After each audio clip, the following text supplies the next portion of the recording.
Céline, hello. Aujourd'hui, vous vous êtes dit, il y a peu de temps, on a parlé du mouvement d'Octobre Rose pour les femmes. Au mois d'octobre, évidemment, ça concerne le dépistage du cancer du sein. Et là, vous vous êtes dit, pour les hommes aussi, il y a forcément quelque chose.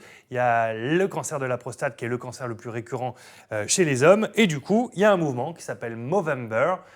Et ça a un lien avec la moustache. Et il faut mettre la moustache pour ça. Donc je vais la mettre. En attendant, expliquez-nous ce que c'est que ce mouvement Movember. Alors, c'est un mouvement en fait qui permet de sensibiliser donc à la cause donc au cancer donc de la prostate et des testicules donc qui concerne les hommes. Et en fait, ce mouvement a trouvé en fait une façon attractive de faire parler de lui, c'est-à-dire que au mois de novembre, eh bien les hommes se font pousser la moustache. Exactement. Alors on est au mois d'octobre, donc c'est pas grave, mais on va quand même la mettre. On en parle avec Roré Villamizar. Vous êtes urologue à Amiens. Bonjour, merci d'être là. Bonjour. C'est important ce mouvement, c'est important de parler du cancer de la prostate et d'essayer de faire en sorte de le dépister le plus tôt possible. Tout à fait, parce qu'il faut qu'il y ait une prise de conscience, d'une part, et d'autre part, il faut dédramatiser les choses, comme vous êtes en train de le faire actuellement. Bon. À travers ces mouvements, on arrive à communiquer au grand public sur l'importance de consulter son médecin. Nous, à l'Association française d'urologie, on a fait un grand travail de communication en faveur du dépistage individualisé, parce qu'au jour d'aujourd'hui, en 2018, c'est une pathologie que l'on connaît bien et que l'on soigne bien. Une moustache pour la vie d'un proche, une moustache peut entraîner des dons, des conversations et un véritable changement. C'est peut-être pour ça qu'on en voit de plus en plus des moustaches aux États-Unis et un petit peu partout dans le monde. C'est pas facile de parler avec la moustache. Tout à fait. Ce mouvement a permis de faire prendre conscience aux jeunes hommes et aux hommes de prendre soin de soi. Vous parliez tout à l'heure du mouvement Octobre Rose, qui est très populaire.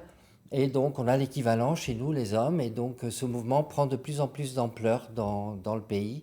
Et prochainement, on aura notre congrès de l'Association française d'urologie en novembre. Et c'est quelque chose qui est actuellement au centre de l'actualité. Et on essaye de diffuser cette information auprès du grand public. En France, il n'y a pas de dépistage organisé en masse. Et c'est vrai que ça n'arrive pas qu'aux autres. Donc, il faut vraiment penser à la prostate. C'est le cancer le plus fréquent chez les hommes en France. Mais à quoi elle sert, cette prostate ? Alors, la prostate est un organe qui sert essentiellement à la reproduction chez nous, les hommes. Elle n'a aucun rôle sur le plan sexuel ou hormonal. Le problème, c'est qu'à partir de la cinquantaine, cette glande commence à se développer, elle s'hypertrophie et elle commence à créer une obstruction à l'évacuation des urines. D'où beaucoup d'hommes, aux alentours de la cinquantaine, commencent à avoir des problèmes pour uriner, c'est-à-dire ils vont uriner très fréquemment. C'est les premiers symptômes d'inquiétude à avoir, ça ? Non, pas du tout. C'est pas ça qui va être inquiétant. La seule chose, c'est que cette glande également, elle peut se transformer et on est susceptible d'avoir un cancer. Donc, tous les hommes n'ont pas un cancer de la prostate, fort heureusement. Il y a des facteurs de risque familiaux. Si votre papa a eu un cancer de la prostate, vous êtes une personne à risque. S'il y a des antécédents de cancer du sein ou de cancer de la prostate dans votre famille, il faut en parler à votre médecin. Nous, on n'est pas pour un dépistage massif et systématique. Nous préconisons plutôt un dépistage individualisé, d'où l'importance d'en parler à votre médecin. Le dépistage, pardon de rentrer dans les détails, mais ça passe toujours par le même principe Alors, il n'y a pas que ça. Ça, c'est un gros fantasme des hommes. Fantasme, je ne suis pas sûr. Ça fait peur, en fait, c'est ça. Je ne sais pas. Il y a le dosage du PSA, effectivement. Il y a un examen clinique. Ouais. Mais il faut savoir qu'au jour d'aujourd'hui, il y a d'autres moyens diagnostiques, par l'imagerie, par exemple, la résonance magnétique, c'est-à-dire l'IRM prostatique, au jour d'aujourd'hui, nous aide énormément à pouvoir faire le diagnostic. Donc ça évolue. Un cancer de la prostate, au même titre que le cancer du sein, plus il est pris tôt, plus il a de chances d'être guéri. C'est une évidence. Ouais. Une maladie, quand on la diagnostique à un stade précoce, elle est beaucoup plus facile à traiter que quand elle est à un stade avancé. L'inquiétude, elle est souvent « et après ». Est-ce qu'on peut retrouver une activité sexuelle normale après l'ablation de la prostate ou pas ?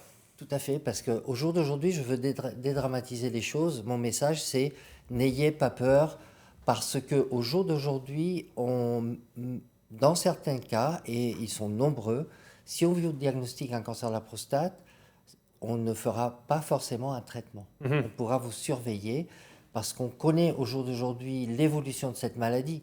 Donc, il est beaucoup plus simple de surveiller quelqu'un qui a un tout petit cancer et qui probablement n'aura aucun traitement dans sa vie et de pouvoir en même temps dépister les maladies qui sont potentiellement dangereuses et qui peuvent mettre en danger votre avenir. Très bien. Donc, on se fait dépister, on met la moustache si elle tient, ce qui n'est pas Au mois de forcément novembre, évident. En fait, l'idée, c'est qu'au 31 octobre, tous ceux qui ont la barbe ou qui se rasent régulièrement se rasent encore plus ce jour-là, de manière à faire en sorte que tout au long du mois de novembre, on se laisse pousser la barbe pour dire, voilà, moi je suis solide. La moustache, et oui, du coup, la force. Ou la barbe. Voilà. Et du coup, je suis solidaire de tout ça. Je vais voir ma copine Anne-Sophie, je vais lui mettre une moustache aussi. Tiens, Anne-So, allez, il n'y a pas de raison. On va faire les questions et les réactions des téléspectateurs avec la... Voilà, mais il ne va pas falloir bouger, hein. Attention, on reste comme ça. Non, non, je vais rester comme Voilà. ça. Voilà. Allez, c'est parti. Parce que moi, elle ne tient que par opération du Saint-Esprit. Hein.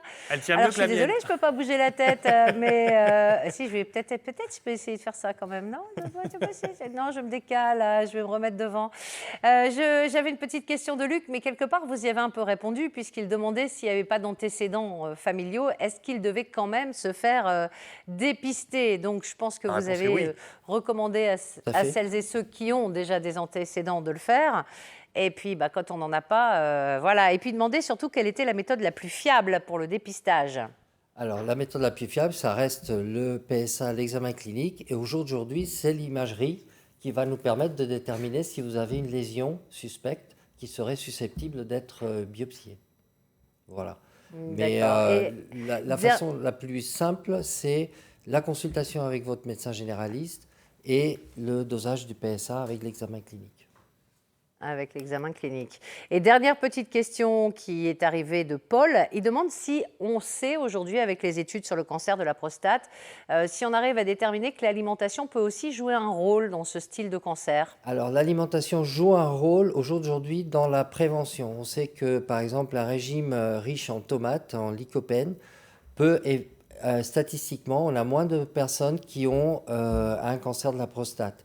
Il y a aussi un facteur ethnique, mais on sait que par exemple les populations asiatiques ont un taux de cancer de la prostate beaucoup moins important que les populations européennes.